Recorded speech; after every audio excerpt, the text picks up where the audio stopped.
Hello বন্ধুরা, কেমন আছেন আপনারা সবাই? আশা করি ভালো আছেন। অ্যান্ড্রয়েড টিপস বাংলায় শিক্ষণ চ্যানেলের পক্ষ থেকে আপনাদের সবাইকে স্বাগতম। আবারও হাজির হলাম নতুন একটি অ্যান্ড্রয়েড টিপস নিয়ে। তো আজকে আমরা যে বিষয়টি নিয়ে আলোচনা করব সেটা হলো যে আপনি আপনার অ্যান্ড্রয়েড ফোনটি যখন পকেটে রাখবেন তখন আপনার অ্যান্ড্রয়েড ফোনটি অটোমেটিকলি লক হয়ে যাবে এবং যখন পকেট থেকে আপনার অ্যান্ড্রয়েড ফোনটি বের করবেন সেটার সাথে সাথে আনলক হয়ে যাবে। তো আমাদের অনেক সময় এরকম হয় যে আমরা আমাদের অ্যান্ড্রয়েড ফোনটি লক না করি পকেটে রেখে দিই। তো সেক্ষেত্রে অনেক সময় আমাদের অ্যান্ড্রয়েড ফোনের স্ক্রিনে টাচ হয়ে অনেকের কাছে কল যায় বা আমাদের অনেক গুরুত্বপূর্ণ ফাইল ডিলিট হয়ে যায়। এটা একটা স্বাভাবিক ব্যাপার, আমরা অনেকেই এরকম সমস্যার সম্মুখীন হই। তো আজকে এই সমস্যার সমাধান নিয়ে আমি আলোচনা করব। তো এখন আপনারা একটি অ্যাপ্লিকেশনের মাধ্যমে আপনাদের অ্যান্ড্রয়েড ফোনটি যখন পকেটে রাখবেন তখন এটা নিজে নিজেই লক হয়ে যাবে এবং পকেট থেকে বাইর করার সাথে সাথেই আনলক হয়ে যাবে। তো কথা না বাড়িয়ে চলুন শুরু করা যাক। তার আগে একটি কথা, যারা এখনও আমার চ্যানেলটি সাবস্ক্রাইব করেননি দয়া করে আমার চ্যানেলটি সাবস্ক্রাইব করবেন, কারণ আপনাদের জন্য অ্যান্ড্রয়েড বিষয়ক প্রতিদিনই খুঁটিনাটি একটা না একটা কিছু অ্যান্ড্রয়েড টিপস এবং ট্রিক্স আমি নিয়ে আসি।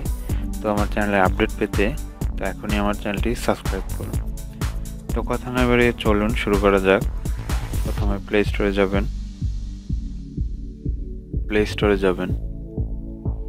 প্লে স্টোরে গিয়ে সার্চ করবেন পকেট লক।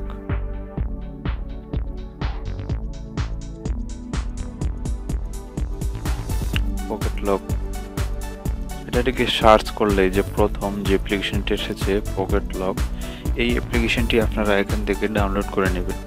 তো ডাউনলোড করা হয়ে গেলে অ্যাপ্লিকেশনটি ওপেন করবেন। অ্যাপ্লিকেশনটি ওপেন করলে এরকম একটি ইন্টারফেস আপনাদের সামনে আসবে। তো আপনারা এটাকে ক্লোজ দিবেন। তো ক্লোজ দেওয়ার পরে আপনারা এরকম একটি অপশন দেখতে পাবেন। তো এখান থেকে আপনারা এই যে stopped pocket lock is stopped, তার মানে এটা এখন অফ আছে। তো এটা আপনারা এখান থেকে স্টপেডে ক্লিক করবেন। তো এটা ড্রাইভ অ্যাডমিনিস্ট্রেটর চাইবে, আপনারা অ্যাক্টিভেট দিবেন। অ্যাক্টিভেট দিলে এটা রানিং হয়ে যাবে। তো এখন থেকে আপনারা আপনাদের অ্যান্ড্রয়েড ফোনটি যখন পকেটে রাখবেন দেখবেন আপনার অ্যান্ড্রয়েড ফোনটি লক হয়ে গেছে এবং পকেট থেকে বের করার সাথে সাথেই আনলক হয়ে গেছে। তো তার আগে একটি কথা, যে আপনাদের ফোনে যদি প্রক্সিমিটি সেন্সর থাকে তাহলেই আপনারা এই ফিচারটি ব্যবহার করতে পারবেন। যদি আপনাদের ফোনে প্রক্সিমিটি সেন্সর না থাকে তো আপনার জন্য এই টিউটোরিয়াল না। তো এটাই ছিল আজকে আমাদের টিপস। যদি আমার ভিডিওটি ভালো লেগে থাকে আপনাদের বন্ধুদের মাঝে শেয়ার করবেন এবং ভিডিওটিতে একটি লাইক দিবেন এবং অবশ্যই আমার চ্যানেলটিতে সাবস্ক্রাইব করবেন।